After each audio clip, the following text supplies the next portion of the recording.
Yes, thank you so much. I was saying last night, these are my absolute favorite things to do, and all of what I do every day is to be with families and kids and their parents. And I learn just as much from you, if not more, when I go home. It really inspires me when I get back to the hospital to kind of think differently, think more broadly, bring in things that you guys bring up that I wasn't thinking about at all. So thank you for listening to me and inviting me to be here. And I will say this is a little NF1 focused at the front end. I only really see children with NF1. We don't have a big NF2 population, so I don't know if we have folks in the room with NF2 or forandamatosis, but so this will really be a little bit focused there because our kids with NF1 are the ones that predominantly have more cognitive challenges. But the second half of the talk is really meant for everybody and has to do with sort of like what can we do in the face of whatever the challenges are. So I tried to balance this out a little bit over the years by having the second half not really be that specific to anyone in particular. So the overview, I am going to spend the front end here talking about some of our most common cognitive learning and social emotional challenges that we see in NF1, while acknowledging that everybody's different and everybody's unique. And that's what I love about neuropsychology. We take kids as one human being and figure out what are their strengths, what are their weaker areas, and how can we help that person and their family. And then of course the second half about what can we do about these things. So just some broad kind of strokes in terms of the things we see neurodevelopmentally in NF1. And when I say this sort of first box, general cognitive dysfunction, some of these words, that's just broad, like having difficulty in any area of sort of cognitive function. And you see that in up to 80% of kids with NF1. And that's sort of, again, not really defined. When you dig in a little bit more to the specific areas, intellectual disability, or what used to be called mental retardation, is not that common, but it is more common than in the general population, which is about 1% of the general population. So it is something we just want to pay attention to and think about. The things that most families come to us about are the ADHD, right, which is quite notable. In 30 to 50% of kids with NF1 have attention problems or full-blown ADHD. Autism spectrum disorders or social difficulties are another kind of big topic that families are coming to us for help with. And then specific learning disabilities. And when I say that, I'm talking about reading, mathematics, writing, or any combination of those things. There are some other factors that can relate to poor cognitive or academic outcomes in NF1 that have to do with more the kind of direct effects of disease or environment. Things like if you have epilepsy or seizure disorder in NF1, or you've had hydrocephalus related to NF1, those can have an additional impact on cognitive development and functioning. We know that actually resources are a big thing. And thankfully, I think in the broad community of medicine, we're starting to really look at this more closely, not even just on an individual level of, you know, what's your parents' educational background, how much money does your family make, where do you live, but also again, more neighborhood based. So there's actually a database, a nationwide database that anyone can access that gives us information on community level resources. And so we really already knew that that can have an impact, but now we're really starting to dig in because that's the other side, you know, it's not all just biology. The environment we live in and our space and our resources have a lot to do with outcomes as well. And actually, so this came up earlier, not necessarily about cognition, but is the same answer, is that we have not found that having a parent with NF1 makes a child with NF1 have more significant difficulties. We have not found that.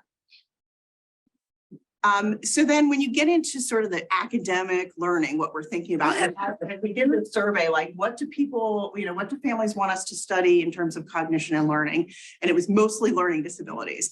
And what I'm going to talk about in a little bit is that there is some straightforward things about maybe having dyslexia or a reading disability, which we see in about 20% of kids with NF1.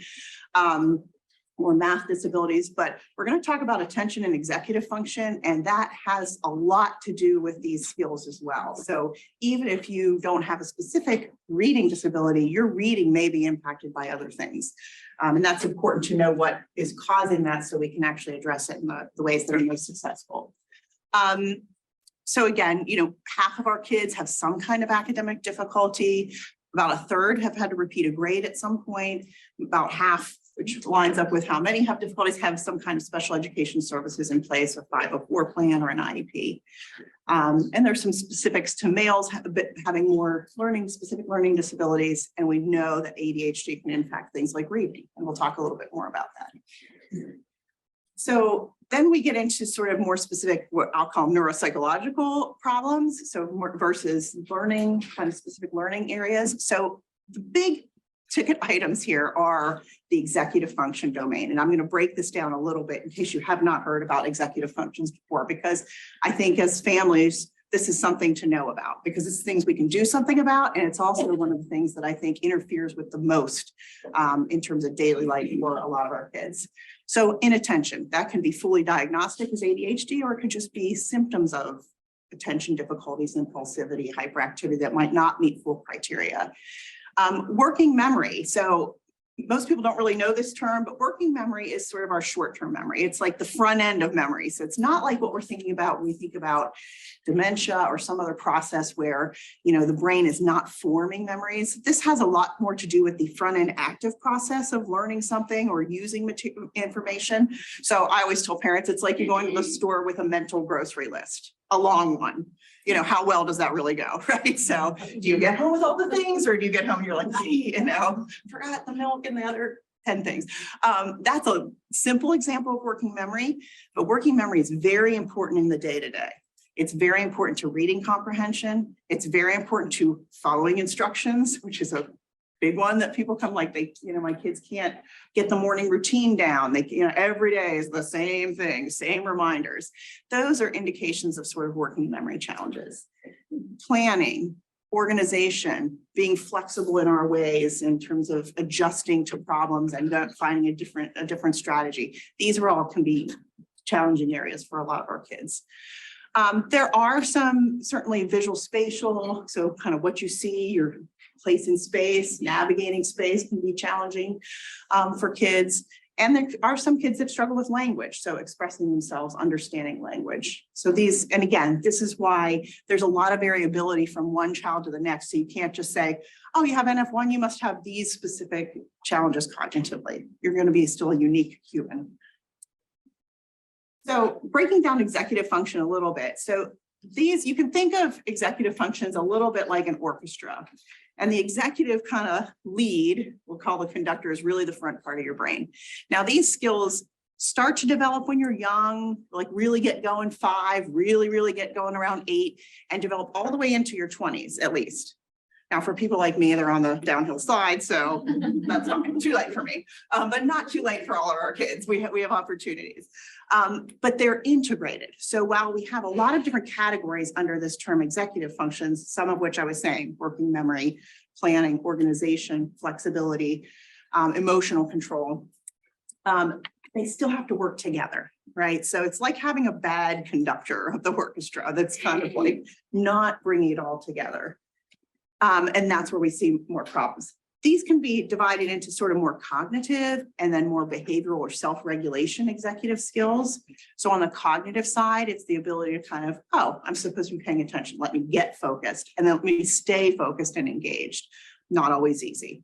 Can I prioritize things and manage my time? Certainly as kids get older and they have projects, you know, is it like, okay, I probably need a week to get this all together? Or is it like, tomorrow, mom and dad, you know, I have this thing due, which by the way, is not NF specific. We can see this in plenty of kids, my own included, but also things like strategic planning, organizing your materials or your thoughts. So we hear from a lot of people like backpacks, forget about it. It's like a, you know, something blew up in there.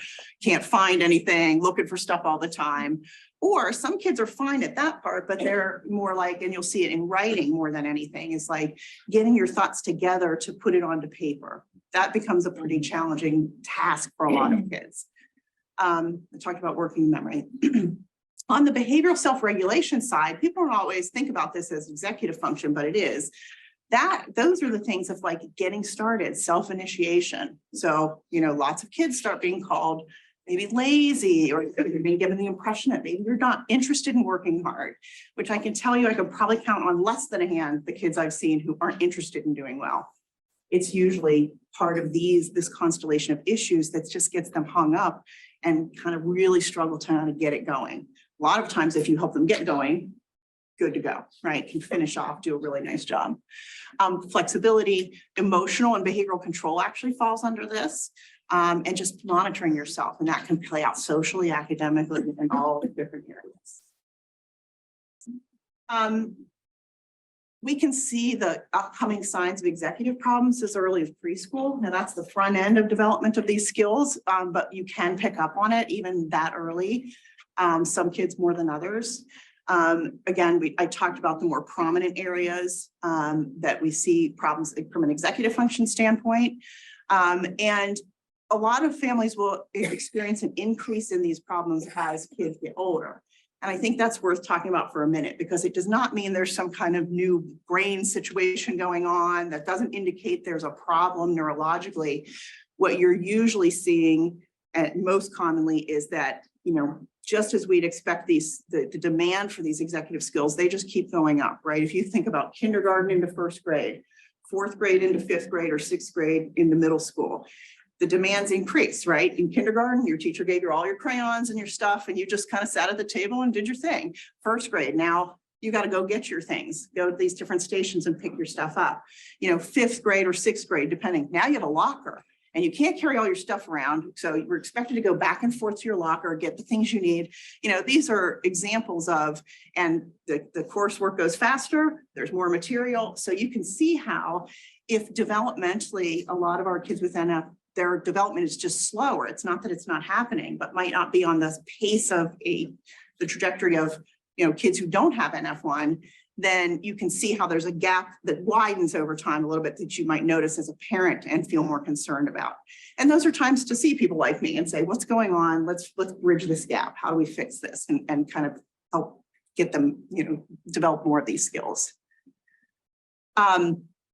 So ADHD and executive function really go hand in hand. They're all, you can consider them together in a larger group of skills. They're all sort of frontal brain related in a real basic sense. And they do impact many other areas, again, social, academic, home life. So shifting a little bit now to more of these kind of social emotional, there's a lot of questions and interest in this particular area, especially over the last probably 5 or more years, where we've really we've always sort of known that there can be a social challenge difficulty for many of our kids with NF1, and it had a lot to do with perspective taking. We call that like putting yourself in somebody else's shoes, being able to kind of say, oh, I'm reading your body language. I'm kind of getting some feedback from you about how our conversation interaction is going, and then I can make adjustments accordingly. That's not always that easy for a lot of our kids. So they might not be picking up on those kind of social cues or things to make those adjustments. So then sometimes you hear like too close in somebody's space, talking over, like different things that the other child is like, what's the deal here?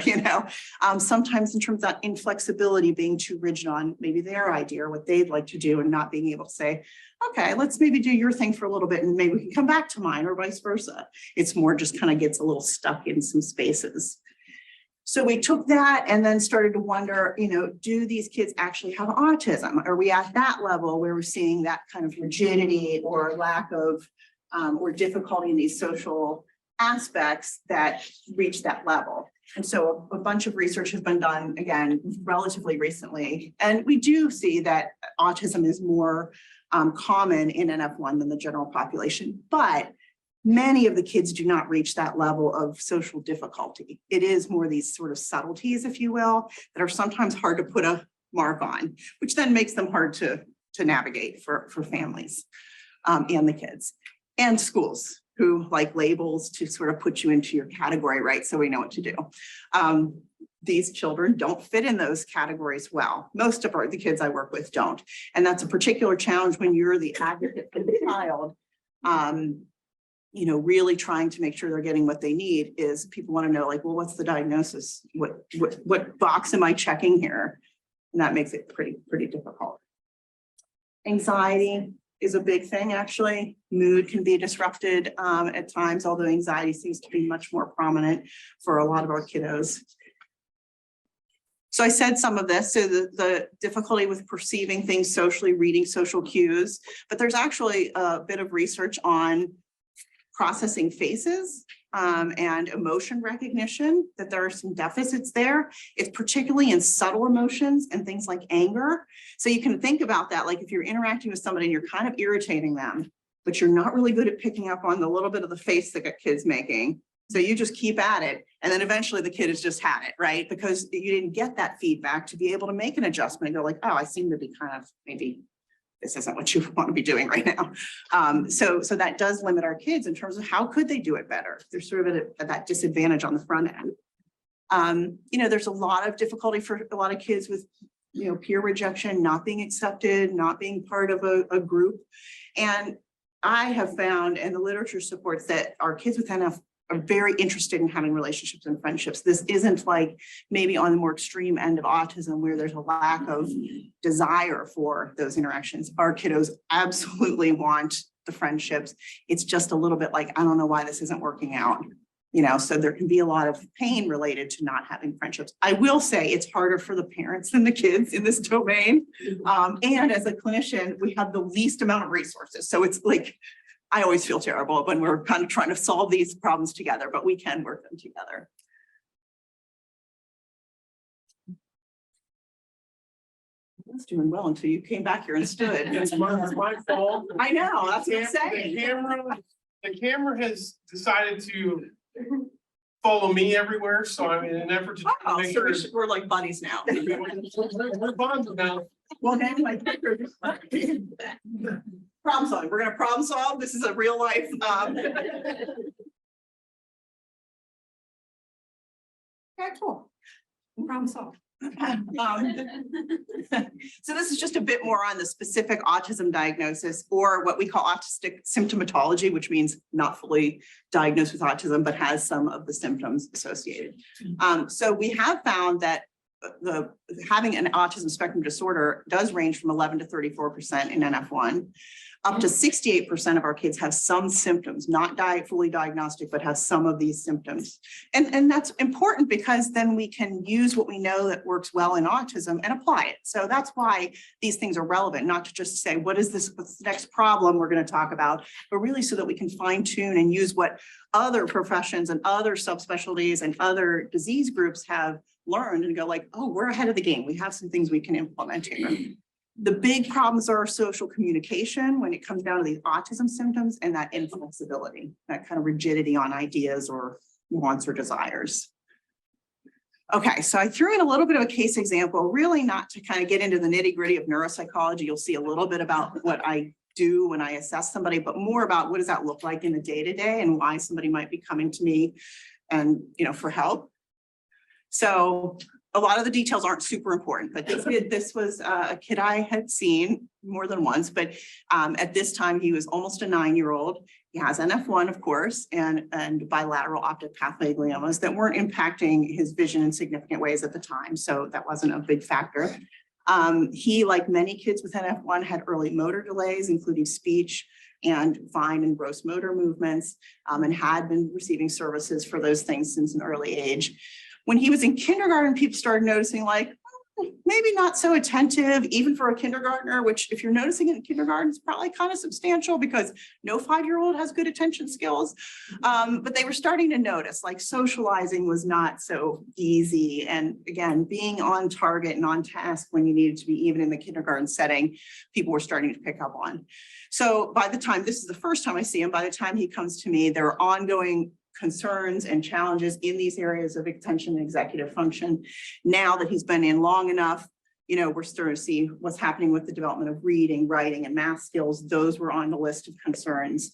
The visual motor, socializing. So again, that introspection, reading social cues was already being noticed. And then he also, I'm glad I memorized the bottom of this, had some anxiety. That was a little bit obsessive compulsive looking. It wasn't diagnostic, but really kind of got him stuck sometimes in some spaces. And in his case was really, I'll show you, was resulting in what looks like oppositional behaviors. And I always say kids' behavior is like their communication, especially when they're young. And it's our job to really figure out, what are you trying to say here? And it's like, things aren't going well, right? I need help.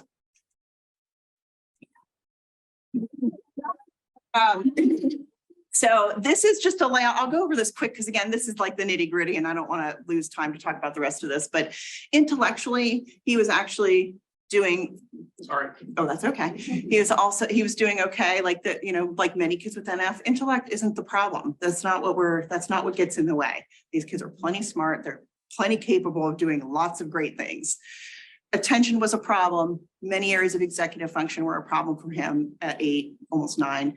Still, you saw the evidence of the more motor and visual motor difficulties. His language was fine. He had no problems with that. Memory was impaired on the visual side and more variable on the verbal. Again, there's usually that's secondary to the attention executive function issues rather than a primary memory deficit in the way we think about it, again, in like older people. All areas of academics were behind.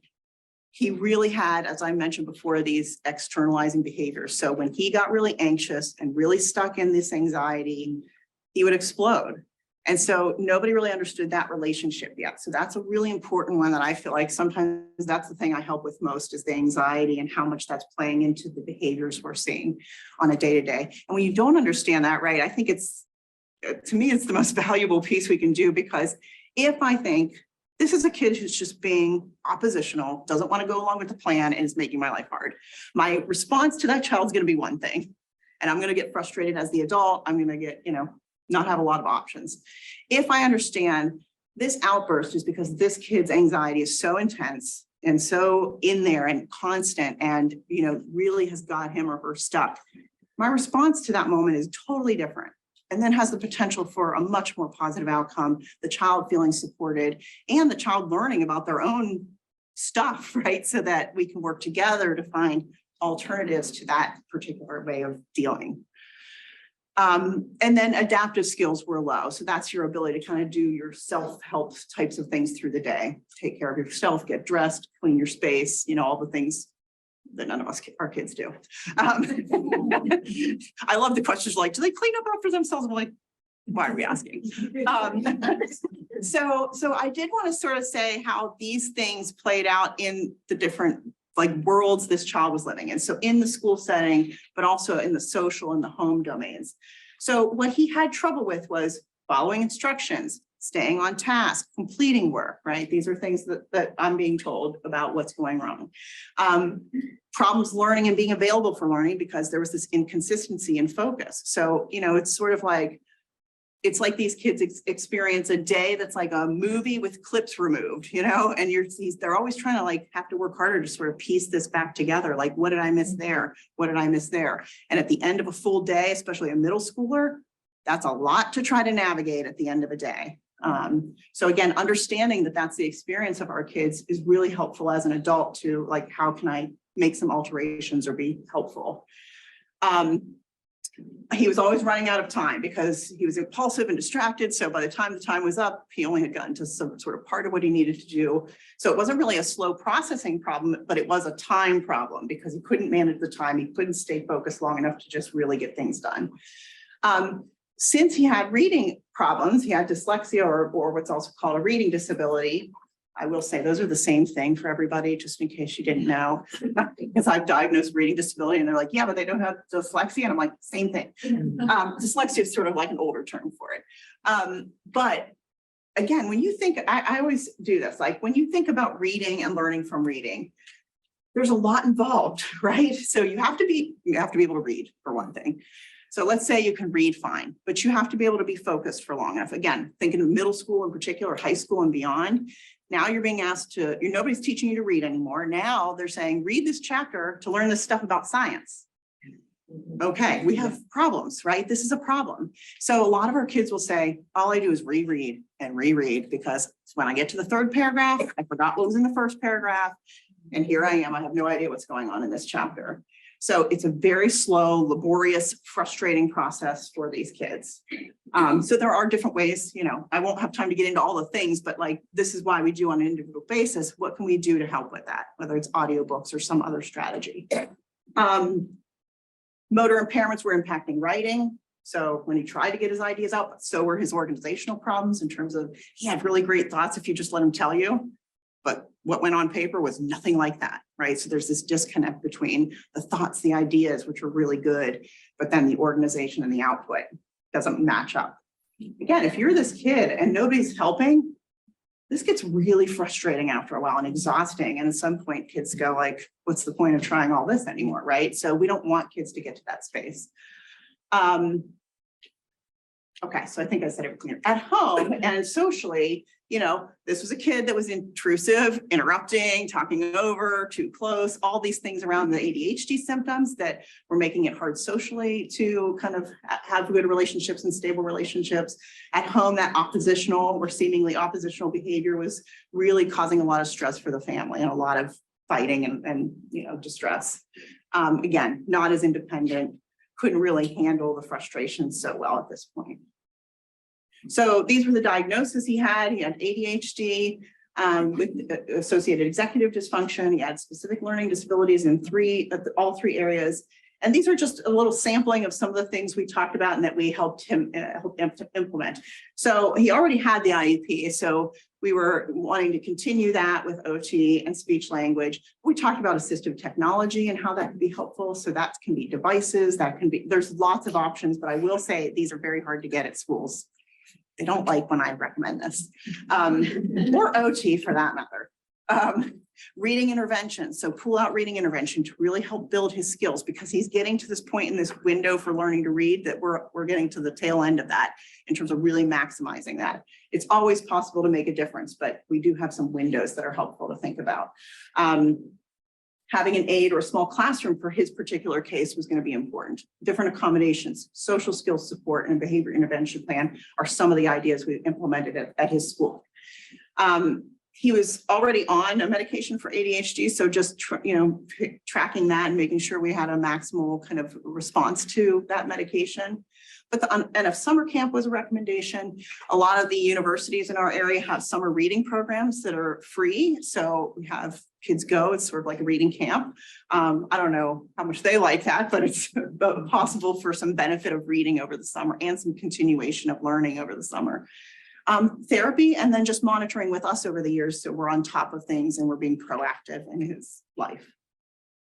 Okay, so this is a gear shift into this is relevant for everybody. So then I start thinking like, what can we do? Well, we do have all those specific areas that are, again, to me, patient or person specific, where we're taking this profile and going, these are the areas and these are the recommendations. But this next section is really, a lot of you ladies and gents have already been talking about this in this room during the panel, has a lot to do about using what is neuroplasticity, which means our brains develop over a long period of time, and really taking things forward in what now schools will call growth mindset, resiliency, other things, because this can be very powerful and more than we think sometimes. And we've had some good examples in this room of people who have done a good job. I'm looking at you too. So neuroplasticity is just like your brain could change and modify. So you have extreme cases in terms of like this type 2 functional where maybe you are, maybe it's somebody who has a seizure disorder and they've had it for a long time. So the brain starts to adjust, like this part of the brain doesn't work so well. It's not doing its job. So I'm going to shift these functions a little bit so we can still have the skill on some level. That's, I think, a little bit less relevant, not always, but to some extent in this group. But the other is this structural plasticity. This is about experience. This is about your environment, physical kind of structure of the brain and how it develops over time. So there's opportunity, I guess, when you think about neuroplasticity.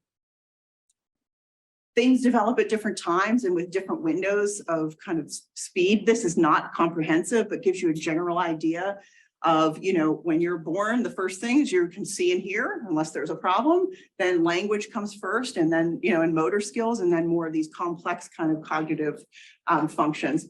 I was a little like, why is this dropping off where it is? So I think this is really more about the connections that are made in the brain, not the skill itself. So just to clarify, you don't start losing these skills when you're 2. Thankfully.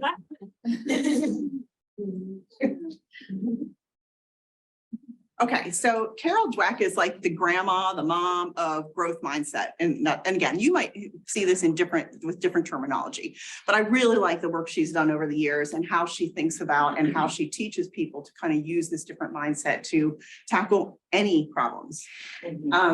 So she's, the idea is that a growth mindset is really about the passion or the ability or the willingness to stretch yourself, stick to things, even when they're hard, and particularly when they're hard. Now, I think this relates to all of us in the world, right? That we all have moments, we all have things. It might be NF for somebody, it might be something totally different for somebody else. But it's this ability or this commitment to say, I'm not going to let that stop me. I can do hard things. I'm going to keep moving it forward despite the fact that this feels terrible or I have anxiety or whatever it is. Okay. So thank you. So this is just some examples of a fixed versus a growth mindset, fixed being sort of the opposite of a growth mindset. So where somebody with a fixed mindset might say, I'm not good at this, so I'm out. And somebody that has a growth mindset might say, well, I'm not good at this, but it's the first time I've tried. So I'm going to give it another go or two and see if I really like it. Right. So I'm frustrated. So I just quit versus I don't have this yet. Right. It's a little bit about the language we use with ourselves or that we can use with our kids. I like to try new things. I'm afraid of new things. Right. So the fixed mindset sometimes can come with the territory a little bit, right? So your experiences early on, if you've been very medically involved, or there's other factors that kind of get you a bit more in this fixed mindset. And as I talked about before, in these executive function areas, a lot of our kids with NF have a little bit of inflexibility that gets in their way. So you can see how this might be more of a tendency for a lot of our kids. And that leaves you trapped with not a lot of options, right? And then that can lead to things like depression and anxiety because you feel like you don't have any control, that you can't exert any control over your life. So our kids really want to do well, but the process is hard and they get stuck and lost in this sometimes. And that's our job to kind of get them out of the forest a little bit. Again, then once this starts, sort of this more negative mindset or fixed mindset, then there's things in the world that reinforce that. Right. So, I'm not good at this. I feel like, is it me? I'm not working hard enough. And then a teacher or somebody else around you, even if they don't say it, gives you the sense that they feel like you're not really working very hard, that you don't care enough. So now that's just reinforced that idea that child had that maybe they're right. Maybe I'm not smart. Maybe I don't work hard enough. Even though in their heart, they're like, I'm working really hard. I'm trying my best here. And they are. And again, there can be some predisposure based on different conditions and different things.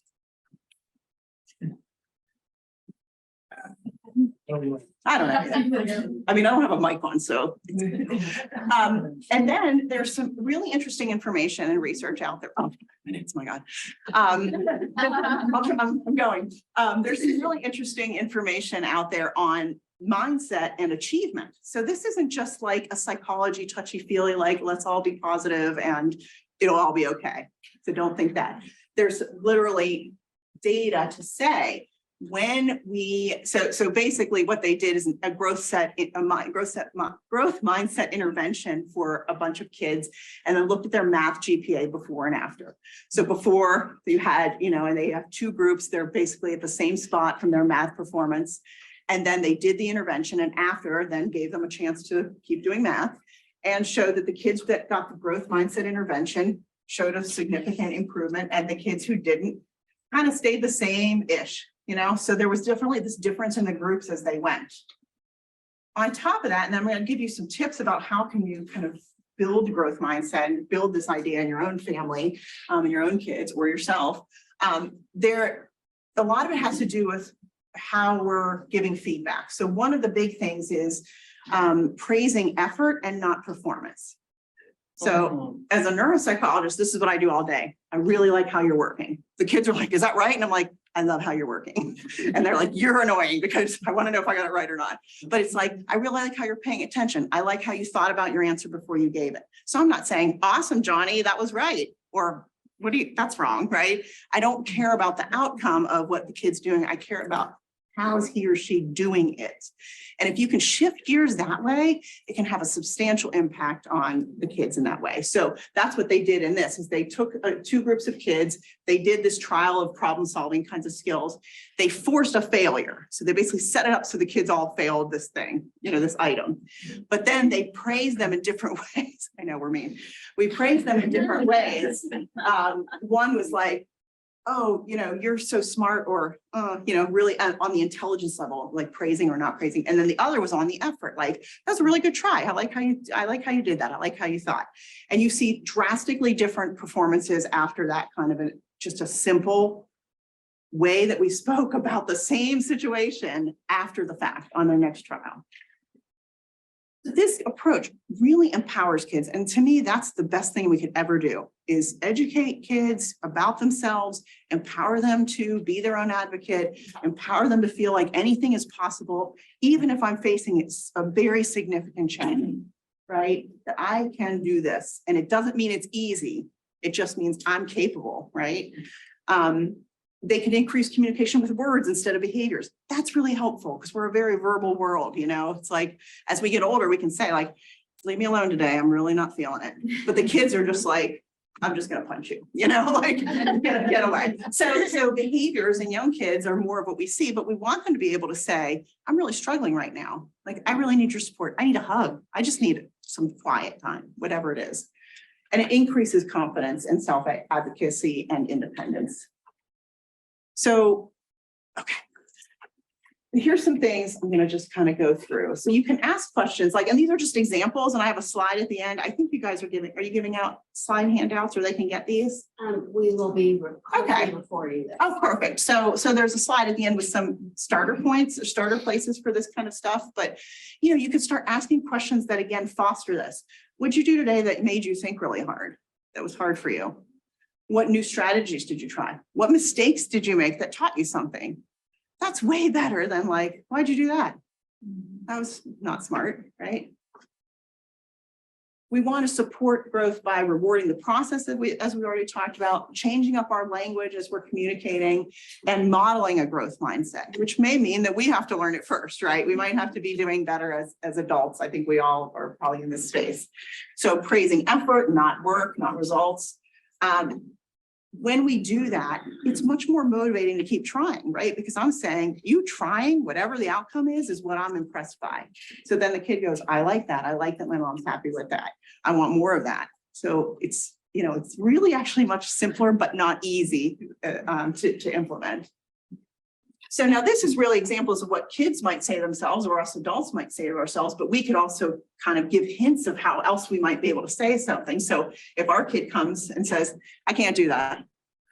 So it's like, well, do we just need to try another strategy? Or, maybe we can think about this as, it is really hard, but maybe I can do these hard things. I give up. What else could we try? Do we need another way? I failed. I haven't, the yet word is big in growth mindset. I haven't mastered that yet. This doesn't come in a day or two. It takes time to practice these skills. And then modeling, this is what you guys have done with your children your whole life, is you've taught them how to walk, how to talk, how to make a friend, how to write.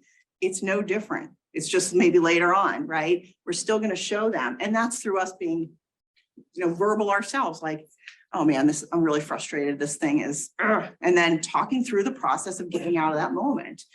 Our kids are always watching us. They want to see, like, how do you do that? They also want to see that we struggle, that we don't just have it all together. I'm pretty sure my kids know that, but, but they want to see, like, what do you do when you feel so mad or upset, or when something's so hard for you or feels impossible? Okay, so I think I have. And I just wanted to highlight, these are not growth mindset related, but a couple things that are out there in the NF world that are specific to cognition and learning. So CogMed has been studied. It's an online at-home or in an office intervention for particularly working memory in terms of executive functions that has shown some promise in NF1. So it may be something, again, if that's a particular area of difficulty for a kid, this is something we might be able to do, and that might be helpful for them. And again, shows long-term benefits. My time's up. long-term benefits in academics. And then Unstuck and on Target is another therapy that my colleagues at Children's National developed for kids with autism, but we're now taking that out into kids with ADHD. I'm doing a pilot study now in our NF kiddos, and this is a lot about learning flexibility and alternate ways to navigate their world. I don't need to say all the things again. I think you guys probably got it, but I really think this is some of the resources for the mindset kind of things and books and some other things that are helpful there. And I'll just say thank you very much for having me and listening and being wonderful people.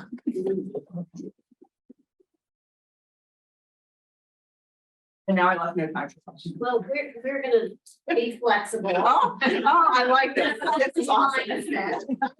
You're gonna be flexible. I did that on purpose. And we'll take a few questions. I know we have some online, but if there are any questions in the room, we'll start with that. Does anyone have any questions for Dr. Walsh? You must have done a great job explaining everything, so. Gave you everything you did. No. Thank you. I learned a lot actually about my Oh, own thank behavior, you. so that's great. But we'll take a few from online. Okay, this one is, do you think one can identify anxiety and impulse control in a 2-year-old? Is it too early to think that it exists in a 2-year-old, or is there any way to know that it's just not the terrible twos? That's a tough one. The youngest kids are hard, right? Because it's all in the context of what's typical development. Like I said, you don't expect a lot of 5-year-olds to have like really long-term attention spans, but there can be differences. I think if you have a question in a young child, rather than miss something, I think that's the time to go ask those questions of a professional and explore it.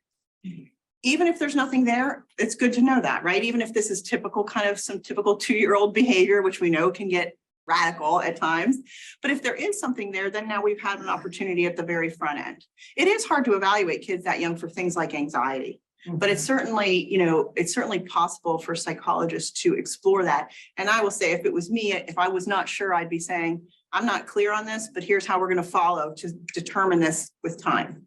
Right. And I say that about different things, because sometimes we have anxiety and attention all mixed together, and I can't always pull apart what's the source of certain issues.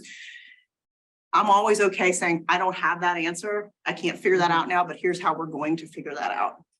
Most parents are not mad at me for that. That sounds good. There's a couple more here. One we can maybe do, they're asking if we could go back to the slide, go back to the conclusion slide, so that they want to grab a photo.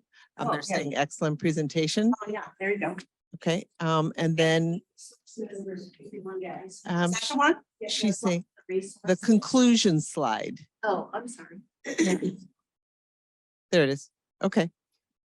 All right. And this one is just suggestions to help increase social skills.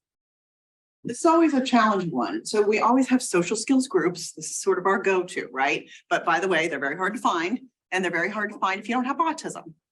So, but that is an option. I think there's different places you can operate. At schools, they can sometimes be very helpful, whether it's lunch bunches where counselors start to get kids together and do in vivo moments of learning how to understand the impact maybe you're having on somebody else, how we can do it different. Groups like Unstuck and on Target, I think, will come out more and more, and that is focused on certain aspects in particular of social skills in terms of, again, navigating those situations a little differently. It's tricky though. I think that it's really interesting, and in some ways there's some, not to end on like a little disheartening note, but there was research, it's now getting a little bit old, but it was on the perception of peers of kids with NF1 in their schools. And they, rated kids with NF1 overall as being different, right? They saw them as different. So they took the kids with NF1, they did a social skills intervention, showed that it was beneficial, that these kids had gained some skills, went back to school and got the peers' opinions again, and the peers' opinions had not changed. And that doesn't shock me totally, because we all know first impressions stick, right? So it's going to be very hard to change peer impressions.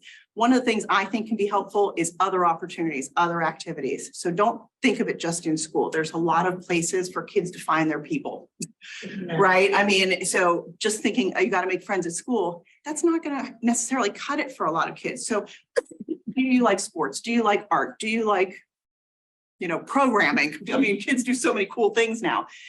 clubs, groups, other places to have other people much more like you that don't, maybe don't have that first impression from kindergarten where they wondered what your spots were, right? And decided you were different from the get-go, even without a lot of evidence. So I think balancing that in the face of not having the best interventions for this yet can be helpful in terms of balancing that struggle for a lot of kids.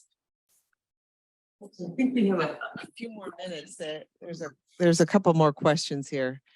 My son is engaging in cognitive therapy, but struggles to apply those strategies. Is there another intervention that might be more effective?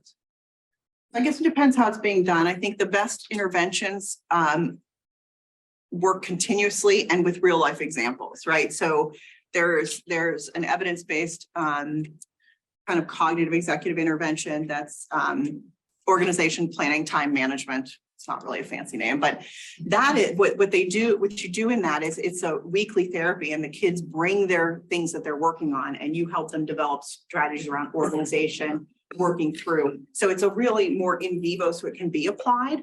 I also think engaging parents in the therapies so it can be translated home, and then also then to teachers so we're doing the same things in the different spaces. So I do think it can be limiting to just do that in an office and then be like, go ahead. Again, that's part of the challenge is the application and remembering all these things and taking it out into the world is already one of the problems. So expecting the kids to go do that, I think we need more structure and scaffolding around those things we're teaching so they can apply them in the real spaces. Thank you. Another question. Are there specific interventions for improving working memory? Yeah, so CogMed is one of them that's really out in the world. And I will say insurance, as we've heard many times, does not cover this in some areas.